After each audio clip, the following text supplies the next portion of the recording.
Pagi ini atau siang ini kami masih bersama dengan pakar transportasi Pak Joko Setiawarno. Pak Joko, tadi pertanyaan terakhirnya adalah masih soal rel ganda.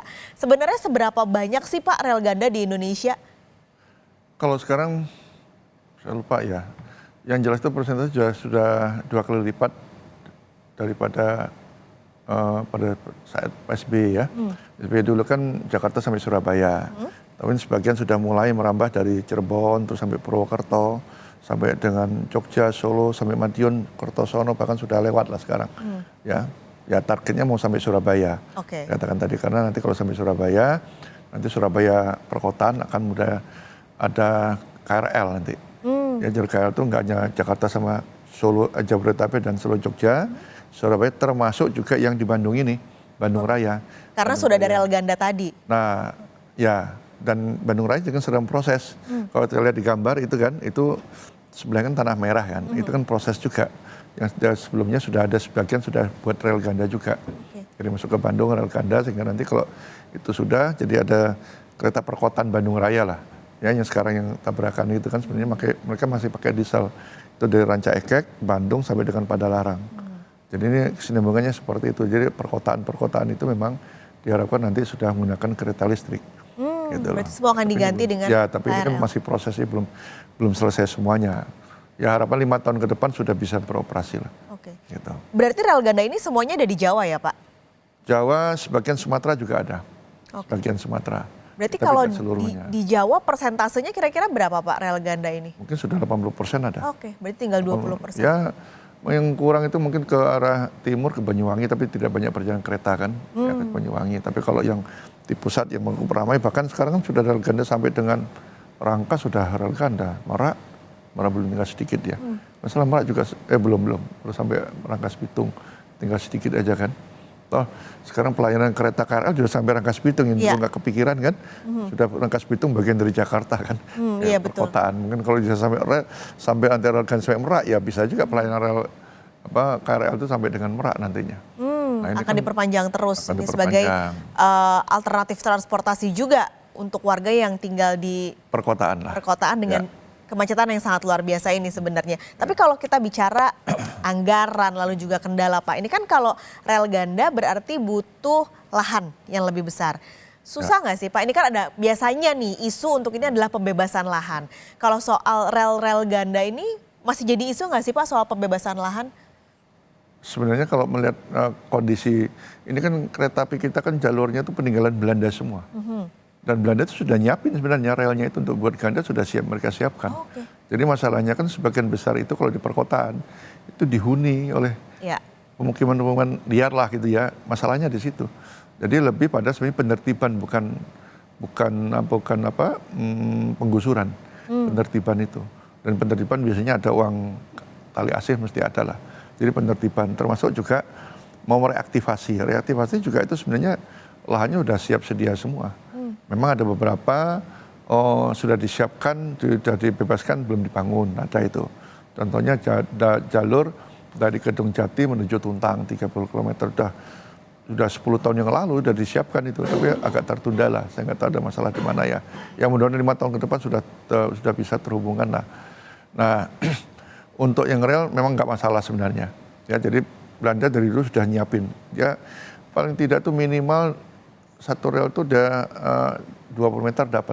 Kalau tol itu sampai 50 meter kan, kalau rel 20 meter sudah bisa lah. Persoalan di perkotaan itu dihuni, karena kan single seperti maunya di Bandar Lampung itu banyak hunian juga. Lihat Jakarta aja lah, sebenarnya kalau dilihat itu kan, kalau dia ada rel, ada jalan raya, mestinya kosong ini. Tapi sekarang sudah terlalu lama diisi pemukiman kan, itu yang harus kita bereskan. Nah itu biasanya kerjasama dengan Pemda, bereskan seperti itu. Artinya mereka, walaupun mereka digusur, mereka dapat hunian baru lah. Ya kita nggak manusiawi juga kalau mereka digusur tidak dapat hunian. Cuman kalau huniannya dekat rel juga tidak mungkin, mesti agak jauh. Ya oke lah kalau agak jauh berarti mereka diberikan layanan angkutan umum lah, karena mereka tentunya bekerja sekitar situ aja, nggak gitu jauh-jauh kan. Gitu. Ini berarti PR ya Pak ya, karena untuk melihat atau memindahkan warga yang sudah terlalu lama dan nyaman tinggal di sana. Ini juga butuh anggaran yang cukup besar. Tapi berarti bicara anggaran, sebenarnya kalau sudah ada relnya, anggarannya tidak terlalu besar seharusnya ya Pak? Ya karena tidak bebas lahan ya. Nah, kalau bebas lahan memang cukup besar lah. Kalau tidak bebas lahan, toh maunya jalan tol Sumatera, itu kan ROI-nya cukup tinggi, itu sampai 120 meter kan, memang disiapin selain jalan tol, nanti satu sisi juga untuk kereta api, kedepannya begitu. Mumpung masih luas kan, dan lebih murah kan, toh dibebasin juga bukan pemukiman kok di Sumatera kan, banyak itu memang lahan-lahan perkebunan, pertanian, jadi gesekan kok di luar Jawa lebih kecil lah. Di Jawa gesekan itu dengan orang-orang yang sudah tinggal di situ. Tapi selama ini karena sudah ganti untung, mereka mau. Ya, ada pergantian lebih manusiawi lah ya, sekarang itu. Nah, sekarang sekarang 80% sudah masuk ke rel ganda. Mengejar target 20% lagi dalam waktu mungkin sekitar 5 tahun. Kita kembali lagi ke kecelakaan yang terjadi tadi pagi, Pak Joko. Ini kan kalau saran Pak Joko adalah rel ganda. Mungkin saat ini PT KAI juga sedang mengupayakan untuk membuat rel ganda, tadi sisanya 20%. Tapi kalau sistem, Pak Joko, ini mungkin kita memang tidak bisa mendahului investigasi yang akan dilakukan oleh KNKT apa yang menjadi penyebab. Tapi tentu ini ada sebuah sistem dalam tragedi ini. Kalau Pak Joko melihatnya, PT KAI ini sistemnya sudah mumpunikah atau masih ada hal-hal yang harus diperbaiki mungkin atau diperbaharui? Sistem kalau pembangunan tadi bukan PT KAI, kalau pembangunan pemerintah ya, itu jenis perkeretapian. Tapi memang ada PT KAI diminta membangun.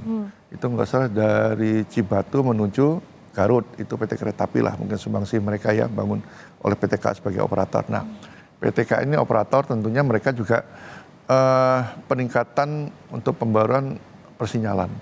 Kalau dulu sinyal mekanik kan dengan digerakkan pakai tuas dan sebagainya, sekarang sudah berkurang, hanya petak tertentu aja, semuanya sudah sistem elektrik. Ya, sistem elektrik, kemudian di beberapa kota itu ada pusat kendali, ya, pusat kendali ada di Manggarai, Jakarta, ada di Bandung, di kota-kota besar ada semua seperti itu. Dan diturunkan itu biasanya dengan adanya petugas di setiap stasiun, namanya PPKA, pengatur perjalanan kereta api.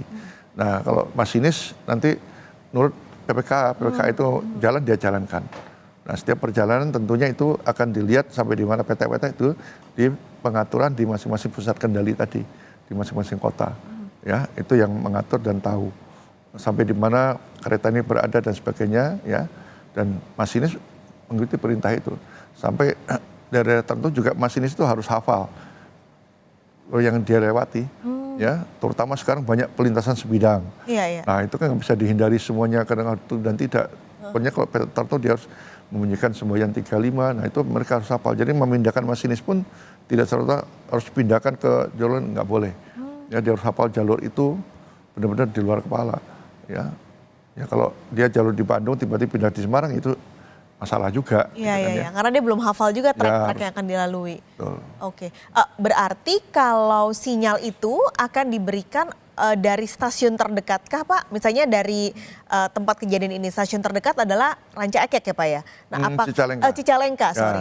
Nah, apakah akan dari situ sinyalnya atau dari stasiun terbesar, misalnya Bandung? Dari pusat kendali tentunya dia akan mengatur. Ya, ada pengatur. Jadi bukan stasiun, tapi di kota Bandung ada pusat kendali lah. Ya, itu yang mengatur. Nanti kapan dia bisa berjalan, nanti yang memberikan informasi itu petugas di stasiun yang akan memberikan kereta, tapi itu pun setelah